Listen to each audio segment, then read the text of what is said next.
So please welcome our maestro one more time. Thank you. Thank you so much. I think in Chinese we say 缘分, 缘分. I think everybody understands 缘分.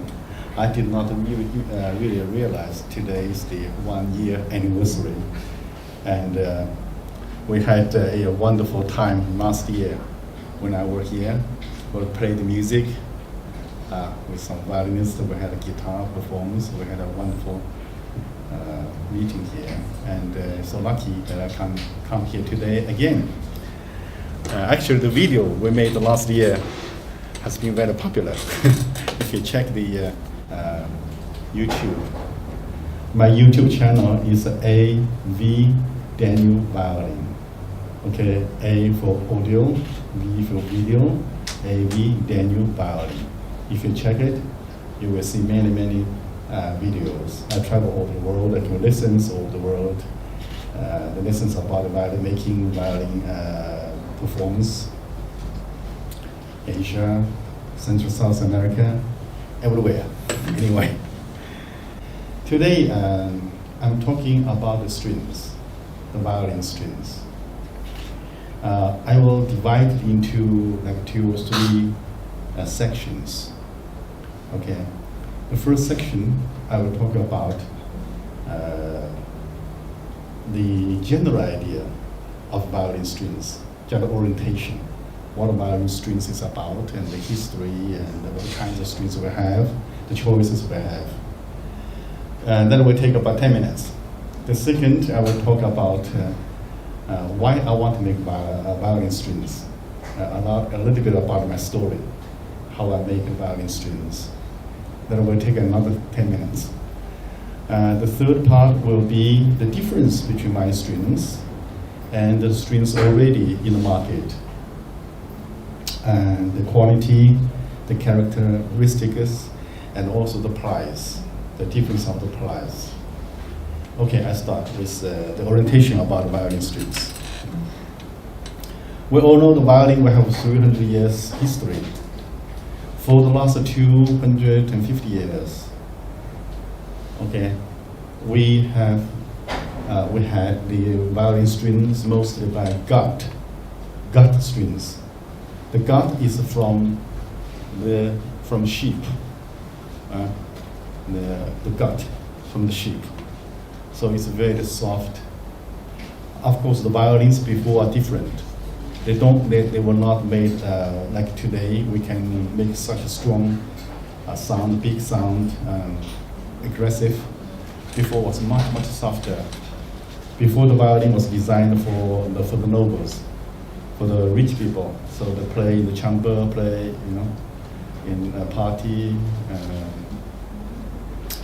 banquet. So it's only recently, this 100 years, the violin started to go to the ordinary people, for the locals, for the normal people. So they need a bigger sound. So it was until not for long ago, I think if I'm not mistaken, it's only in the 1970s, the 9-string came to the market.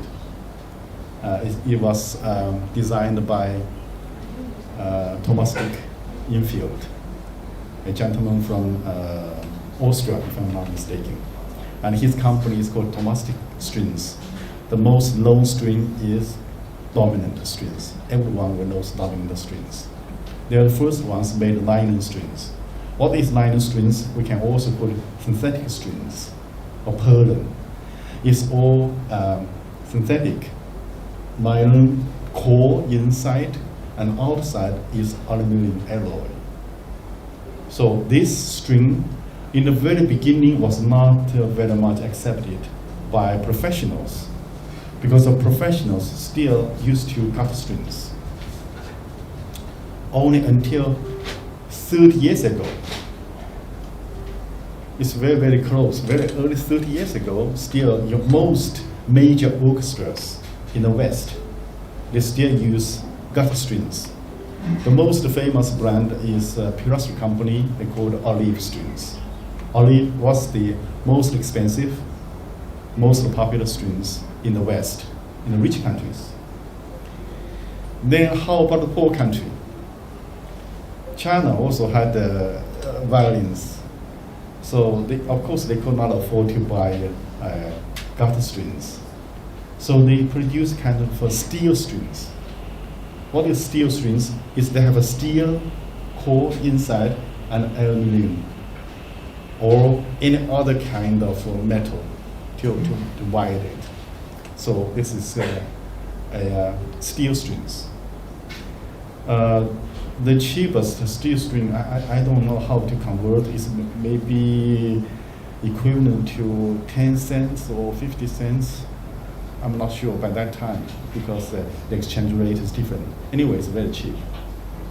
But the gutter strings can be as expensive as like $100 or $200. It depends on the countries. Like olive strings in Japan, only the G string oneself, one string can cost $100, which is very expensive. It's not possible for ordinary people to use. Very sad, there's no string in between.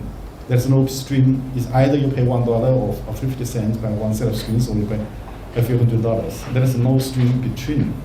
Then dominant came in between. Violin strings, they saved most of the students,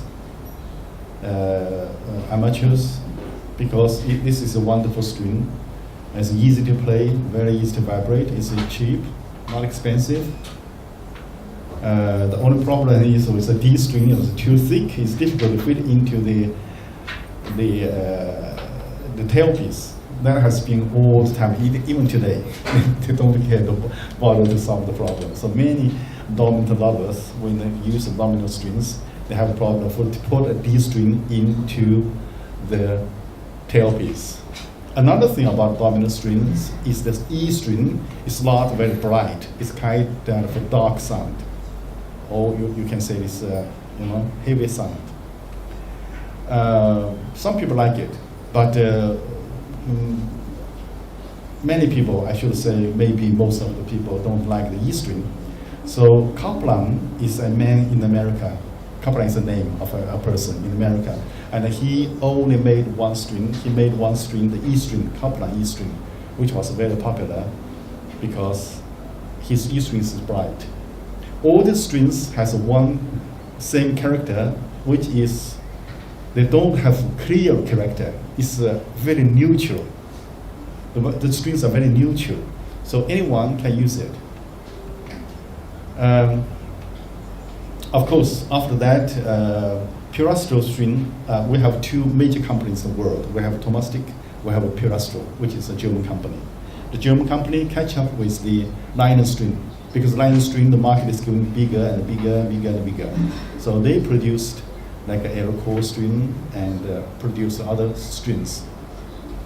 But gradually, especially recently, you don't really see many gut strings anymore, because gut strings have some problem, characteristic problem, because it's from the animal. So it's so much to do with the environment. If the humidity level is high, it will make longer, it will expand. If the humidity level is low, it shrinks, it gets shorter. And also, because of gut is from the animal, it also have the period of time, which is good. After the period of time, if over, then the string is no good anymore. So it's very difficult to store the strings. So the violin string compromise all these problems. And also another problem is the intonation. Gut strings, because it's from gut, you put on the violin, the first 2 days the intonation is always going down. You tune, everything is fine, it's playing down. Some violins you can see, even on the concert, the tuning is going down. But if the string is tuning stable, it means it won't vibrate anymore. So that's the problem with gutter string. This has a beautiful sound, a pure sound, very charming, sweet, and all the noble quality in the string, but it also have all the weaknesses, all the shortcomings. The nylon string complements this. Okay, it's stable. You put on the string maybe 2 hours, or maybe just 4 hours. It is stable. Stay there, and last longer. And it's easy to keep it. You can keep for 1 month, 1 year. You won't go old. And of course, it's cheap. Then the people will start to adopt the string from from the guitar string to nylon string. Even for some top violinists, for some top musicians, they start to change. They think that's too much hassle to use guitar strings. And also, the nylon string produces more power, bigger sound. So if you go out for not a concert hall, you're out, and the nylon string works better. And all the weather condition, from place to place, when the humidity level, when the temperature is different, guitar strings are very difficult to handle. But nylon strings, it performs better in this situation. Then the Violin Strings company, they also started to produce good nylon strings. The best known nylon string is Eva Pirazzi and Obrigado. They are wonderful strings. It's two wonderful strings, though they are much more expensive than Tomasika company dominant strings. The dominant company also started to produce other strings until I don't remember exact year, and some years ago, Tomasika Infield passed away. And also Kaplan make the E string from America also passed away. So the dominant string is really, of course, the Tomasika company they made other strings like Infield, blue and red, and some other strings. But dominant string has always been, until now, the major string, the trademark, the face of the company. And it's still, I think, the #1 seller in the world. But professionals nowadays, they more prefer Obrigado strings and Eva Pirazzi strings from Pirazzi company. Pirazzi company, the Obrigado strings is very soft, sweet. It's the characteristic is very close to nylon string. Very close to guitar strings. That's why many guitar string lovers, they like Obrigado strings. But Obrigado string had a big problem with the A string because they use very pure aluminum alloy outside, so it's very soft. As soon as you pull on the string, either it's in the bridge or on the nut, the wire, the outside wire, will break. So the many violinists have the problem because it's expensive. You pull on a string and it breaks. So they change the wire, they change the aluminum alloy. Then the string is not the same quality anymore. It's not the same sound. So many Obrigado lovers, they have trouble with the new type of Obrigado strings. Eva Pirazzi string is a very good string. It's mostly used for professionals, for soloists. It's wonderful. It's a bright sound with a higher tension, focused sound. You got all the characters I value like to have this string. Of course, it's expensive. Eva Pirazzi strings are very expensive. Maybe it's the most expensive nylon string in the world now. It's very popular. But it also has shortcomings. The Eva Pirazzi strings, the life is, according to most musicians, is very short. Because the tension is high, you put on the strings, 1 week, wonderful, 2 week, wonderful, 3 week, wonderful, fall down. And for a week, mostly for 1 month, the strings just don't vibrate anymore. So that caused a problem for many international competition players.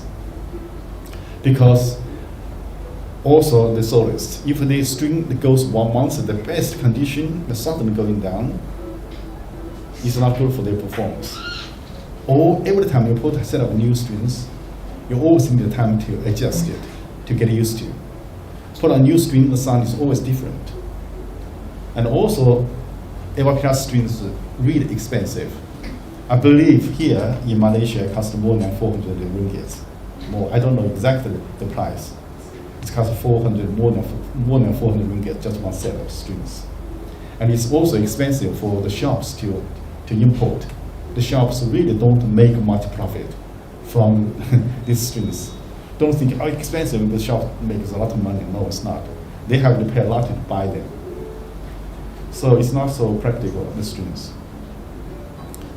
Of course, there are some other companies, they have strings I don't want to mention because of other reasons. Anyway, I don't want to mention other companies. These are the two major companies I want to say. Okay, now the situation is like this. Okay, even today, either you buy ordinary, affordable dominant string from a Thomasville company, which the characteristic is very pale. Dominant string has not strong expression. You cannot do much with the string. It's just easy to play, easy to make sound, but it's like I cannot say it's like water tasteless. It's too heavy to say this, but it's certainly it's not like a vodka or a strong coffee or you know you have a strong character. But this string does not have strong character. Anyone can drink it, but you know it's just not much taste. So that for many violinists, if they have strong character, they have strong personality, they want to do something, this string won't give them enough what they want. So that is the situation. Or you can buy very cheap Chinese string for like even today maybe like $2 or $3 a set something. I don't know how much it costs those Chinese strings. They're just terrible. They're just not strings. They just make all this noise, you know, this metal sound. If you buy a cheap violin imported from China, you will always have like a 4-string like something, you know, on the violin, which I don't want to call them strings. It's just like metal. There is nothing in between. So that's something very sad. Okay, now story of here, I finish on this part.